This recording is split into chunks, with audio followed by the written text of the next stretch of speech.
बहुत सारे जो लोग हैं वो अक्सर साल तक मैदे की दवाई जो वो इस्तेमाल करते रहते हैं कि शायद उन्हें को मैदे का प्रॉब्लम है जिसमें से उनका ये पेट फूल जाता है, लेकिन मैदे या आंत पर उनको कोई मसला नहीं होता। यानी कि पेट में गड़बड़ रहना, बार बार वॉशरूम आना, पेट का फूल जाना, या कुछ लोगों को कब्ज़ रहना, या कुछ लोगों को कब्ज़ या मोशन दोनों अलामत हो सकती हैं।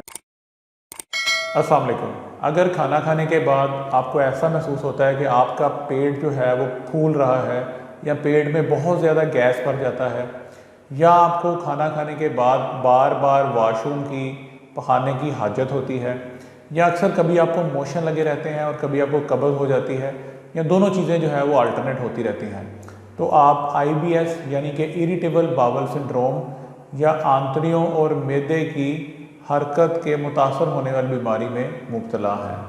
हम जब खाना निगल लेते हैं तो निगलने के बाद हमारे कंट्रोल में नहीं होता, और आगे कई फुट लंबी आंत है जो कि हमारे खाने को मुसलसल चला रही होती है। छोटी आंत से बड़ी आंत में खाना जाता है और फिर हमें पखाना आता है। इस आंत को चलाने के लिए अल्लाह ताला ने हमारे दिमाग में से कुछ केमिकल, कुछ हार्मोन जो हैं वो रोज़ाना की बुनियाद पर बनते हैं, जो कि हमारी इस आंत को हरकत करवा रहे होते हैं। जिन लोगों में किसी ज़हनी तनाव, टेंशन, दबाव की वजह से इन हार्मोन की कमी या ज़्यादती होती है, तो वो इन मसाइल का शिकार हो जाते हैं जिनका मैंने आपसे पहले ज़िक्र किया है।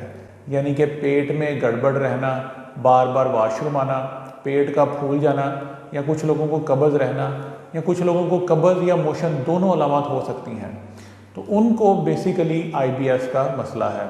बहुत सारे जो लोग हैं वो अक्सर साल तक मैदे की दवाई जो वो इस्तेमाल करते रहते हैं कि शायद उन्हें को मैदे का प्रॉब्लम है जिसमें से उनका ये पेट फूल जाता है, लेकिन मैदे या आंत का उनको कोई मसला नहीं होता।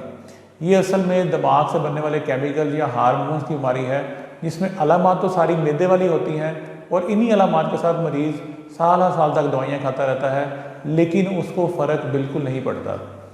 इसका जो तशख़ीस का तरीक़ेकार है वो डॉक्टर मरीज़ की हिस्ट्री और उसका जो पुराना सारा रिकॉर्ड होता है बीमारी का, उसके मुताबिक करता है। इसकी तशख़ीस करने के लिए कोई भी ख़ास टेस्ट नहीं है, लेकिन अगर आपको इस तरह की अलामत आ रही हैं तो अपने डॉक्टर को चेकअप करवाएं ताकि वो इसको डायग्नोस करे आपकी हिस्ट्री के मुताबिक, और बाकी चीज़ों को रूल आउट करने के बाद कि अगर आपको आंतों की कोई और सोजन या दूसरी बीमारी नहीं है तो आपकी IBS का इलाज किया जा सके। IBS का इलाज डॉक्टर मरीज़ की कंडीशन के मुताबिक करता है, लेकिन खाने में चंद एहतियातें मैं आपको बताने लगा हूँ जिसको करने से आप IBS जैसे जो मसला है उससे बचे रहेंगे। पहली चीज़ है कि आपने जो सब्ज़ियाँ या सलाद या वो चीज़ें जिनमें फ़ाइबर ज़्यादा होता है उनका इस्तेमाल कम कर देना है।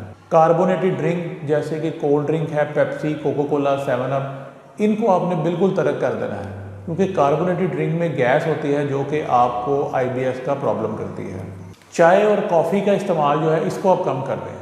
चाय कॉफ़ी के इस्तेमाल से IBS के सिम्टम जो हैं वो बढ़ जाते हैं। रोज़ाना की बुनियाद पर वॉक करें, सैर करें, अपने आप को टेंशन फ्री रखें और स्ट्रेस वाले माहौल से अपने आप को आज़ाद रखें।